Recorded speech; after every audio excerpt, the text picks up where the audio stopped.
Hello, what's up? Good morning mga bossing at idol ko. Welcome back sa panibagong vlog. Magandang araw po sa inyong lahat mga boss. Sa mga naghahanap dyan ng first car nila na fuel efficient, meron tayo ditong 2016 acquired Mitsubishi Mirage Hatchback 1.2 GLX. Automatic transmission, gas yung engine nito, odometer. 99,000 km ang tinakbo. Price nito, 278,000 kasama na po ang transfer of ownership. Pasok sa budget mga boss na pang daily use. Itong unit po natin ay zero retouch, all stock, all original paint po ito mga bossing, presentable outside appearance. Nakita nyo naman po yung status ng unit. Makintab, makinis po yan. Ayan, may mga konting dimple lang po pero unnoticeable naman siya. Ending 3 ang plate number niyan, registered yan hanggang March 2027.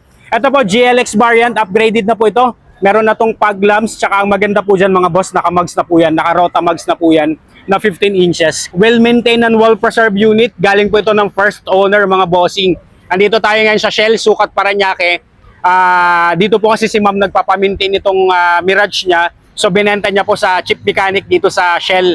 So yung chip mechanic dito sa Shell, gamit benta niya po tong unit natin. Pero ngayon pinabenta po sa atin, pinablog po sa atin para naman po sa mga kababayan nating OFW na naghahanap po ng first car nila, sa mga kababayan natin dito sa Pinas na naghahanap ng pasok sa budget na first car, pwede nyo pong i-consider to. Ayan, check na po natin yung unit na to mga bossing. Siyempre po pag ako na po ang nagbablog, i-check po natin yung paint, pintura, i-check po natin lahat, mga pang-ilalim niya na actually na-test drive ko na to kanina. Pero ipapakita ko po sa inyo kung paano tayo mag-check ng unit. Ayan, mga headlamps yan, maayos po, naka-halogen headlamps. Tapos may fog lamps na rin yan. Siyempre po, ang pintura po natin, sinusukat po natin para masama. Kaya po nasabi kong zero retouch. Lahat po yan paikot, ginanong ko na po yung pintura niyan. Ayan, wala naman po siyang mga masilyado. Ayan, paikot po, ginanong na po natin lahat yan. Para naman po garantisadong maayos po yung pintura ng unit natin mga bossing. Ayan, check this out. Ikutan muna natin to. And mga mugs yan, ang gwapo, ng linis po ng mugs yan. Wala pong gutter marks, nakadikinsi ng mugs. Tapos ang mga gulong neto, 2023 ang production date, hindi pa po expired, nasa 85% to 90% trade life pa po yan. And naka-disc brake na po ang harap nito. Brake pads, tsaka yung brake drum sa likod, okay pa naman po yung brake niya. Wala pa naman, hindi pa kailangan palitan po ng brake pads natin sa harap. Mga pang-ilalim po, okay po yung mga pang-ilalim niya na stabilizer link, rack and pinion, okay naman po. Tsaka yung CB joint niya mga bossing, wala naman pong mga alog yan. Siyempre pag nag-check, isasama po natin yung wala naman po itong kalampag. Wala pong under chassis noise. Tsaka ito, naka full garnish set na to. Tsaka ang pogi-pogi ng mugs bumagi sa kanya.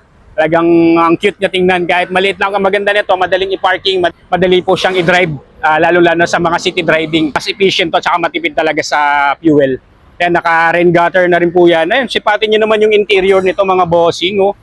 Kung gaano ka-fresh. All stock, all original lang yung interior nito. Actually, meron pong leather seat cover yan nasa likod. Kung gusto nyo pong ikabit, pwede nyo rin pong gamitin yun. Pwede nyo ikabit. Kung gusto rin talaga ng chip mechanic dito sa Shell, ayan, pwede po natin pag ipupuntahan nyo po yung unit, pwede natin irampa dyan sa lifter nila para makita nyo yung mga pang-ilalim kung gaano ka-fresh. Ayan, tinanggalan nyo ng leather seat cover para naman po makita nyo kung gaano kaayos yung mga upuan na fabric seats. Wala naman pong mga, walang mga damage, walang punit. Tsaka steering wheel, mayroon na siyang steering wheel cover, pero kahit tanggalin nyo rin po yung steering wheel cover, buong-buo rin po yung ano niyan. Wala rin pong back, walang faded yung steering wheel niyan.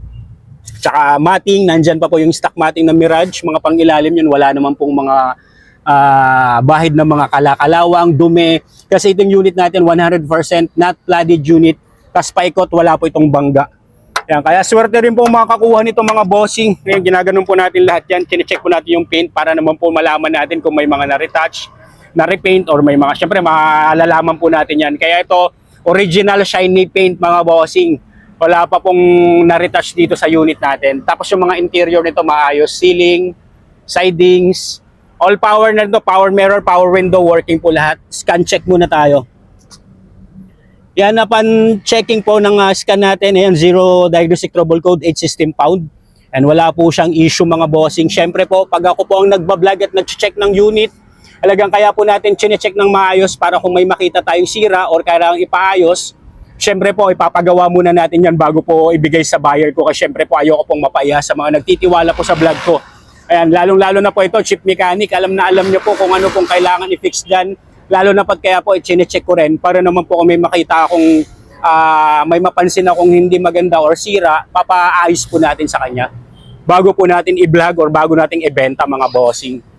Ayan, ito wala na po kayong gagawin. Literal, nasasakyan nyo na lang din to. Ayan, start po natin yung engine. Lahat po ng upuan, pristine interior condition. Ayan, Mirage na matings nandyan. Original mileage, 99,421. Orig mileage, money back if tampered. Tsaka babae po ang gumagamit nito mga bossing. Kaya alagang-alaga niya to. Start natin yung engine. Nakita nyo naman mga bossing, napaka-smooth ng andar. One click, one start. Naka-stock stereo, open natin yung aircon. Yan, okay naman po yung aircon nitong unit natin mga bossing. Actually, inikot ko na po kanina sa C5 extension. Ayun, okay naman po yung RPM niya, yung takbo niya. Wala naman pong, hindi naman po yung ma-vibrate or may something na unwanted noise. Wala naman. All goods na mga bossing. Manual and booklet, kompleto tayo. Ayan, manual and booklet, kompleto sa glove box. Tapos, dalawang RFID, auto sweep, tsaka easy trip, meron din tayo. Shifting. Ayan, shifting natin, reverse, neutral, drive. Wala po siyang shift shock, wala pong kaldag to.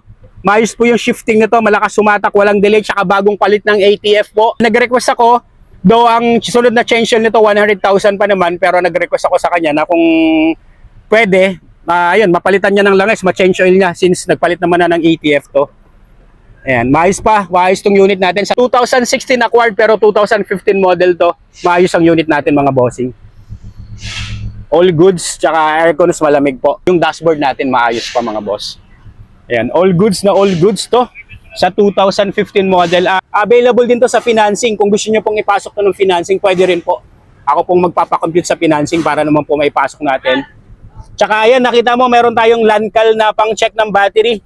Ayan, i-check po natin yung battery and then yung alternator po kung charging yung battery to alternator. Mamaya po i-check po natin pag actually na-check ko na kanina pero ipapakita ko rin po sa inyo. Para naman po sulit na sulit po talaga yung unit natin pag binili nyo po ito. Ayan, check natin second row. O nakita nyo naman ang second row na upuan, no? O, sidings, tsaka yung upuan na to. Walang punit. Tsaka ang ganda po ng pagka-fabric seats nito. Yan, simula ng tinanggalan ng leather na seat cover. Nakita nyo po kung gaano ka-fresh yung unit natin. Sariwang-sariwa sa 2015 model. Pero 2016 acquired to. Andyan yan rin yung stock na mating sa second row natin. Check natin cargo bay nito. Ayun, mga pintura sa bubong, wala namang mga faded dyan. Goods na goods pa to. Ayan, panalo rin tong unit natin. Tapos nandito naman po sa likod. Nandito yung sinasabi kong leather seat cover. Ayan, kung gusto nyo pong ipakabit, black din po yung leather seat cover niyan. Maayos pa po yan. Pwede nyo ikabit kung gusto nyo po. Yung sa driver side lang, kaya ako pinatanggal kasi yung driver side may punit yung leather seat cover. Para naman po makita nyo kung gaano ka-fresh. Ayun, nakita nyo naman yung upuan sa driver side. Wala pong ka-damage. And reserbang gulong, nandyan sa ilalim. May early warning device, mga tools kompleto. Ayan yung reserbang gulong sa ilalim. Maayos pa to mga bossing. Tsaka mga taillight, buong buo. Ayan. Ay, mga taillight niyan. Wala naman po mga crack o basag. Wala naman po yan mga boss. Ayan. Dito sa kabilang side. Ayan, nakita nyo naman to mga bossing. 278,000. Meron na kayong first car na quality. Ayan o. Ayan, check na po natin engine bay neto. Ayan mga boss. Ayan, check nyo naman engine bay natin under the hood. Ayan, napakalinis po ng makina neto. Wala naman po siyang mga oil leakage dyan. Ayan. Napaka-smooth ng andar kahit 3-cylinder lang. Yung iba, ma-vibrate po yung engine ng mga 3-cylinder. Ito, napaka-smooth ng andar. Wala siyang mga vibration na malakas. Wala siyang ingay. Ayan, may mga kasa markings pa rin po yan. Tsaka, no talsik, no usok, no blow by ito. Tapos ATF niyan, na-check ko na. Maayos po yung ATF niyan. Kagaya na sabi ko sa inyo, bagong palit ang ATF neto. Tapos, nakakolan po ito. Wala naman siyang overheat history. Ayun po kanina, na-check ko 12.5 lang yan. Ito naging 14.21. Ibig sabihin, good po yung charging ng battery natin. From alternator to battery po.